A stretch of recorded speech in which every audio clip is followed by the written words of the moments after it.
হাওয়াই মিঠাই তো আমরা অনেকে খাইছি কিন্তু দেখি নাই। বন্ধুরা দেখেন কেমন করে হাওয়াই মিঠাই তৈরি করা হয় দেখেন।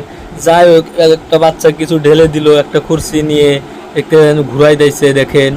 একজনের পর একজন বানায় নিয়ে আগে দিয়েছে হাওয়াই মিঠাই কিভাবে তৈরি করা হয় দেখেন।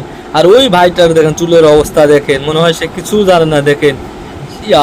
সে যে কি বানাবে দেখেন, কত বড় ঘুরে ঘুরে একটা বলের মতো বানাইলো দেখেন। হাওয়াই মিঠাই দিয়া যে পুতুল বানানো হয় কিন্তু সেটা জানি না দেখেন। কত সুন্দর করে কি কয় কি বানায় দেখেন, পুতুল বানাইবো দেখেন। মাই গড, আসলে যারা বেশি জানে তারা না জানার ভাব ধরে দেখেন। বন্ধুরা তার চুলের স্টাইলিশ দেখেন। আসলে সে ইঞ্জিনিয়ার তো হাওয়াই মিঠাই, সেজন্যই বোধহয় চুলের অবস্থা তার এরকম। তার চুল কাটতে সময় হয় না। আমার দেশের ইঞ্জিনিয়ার আছিল মৌলানা আবুল কালাম আজাদ, তার চুলের অবস্থা একই ছিল, সে চুল কাটার সময় পায় নাই দেখেন হাওয়াই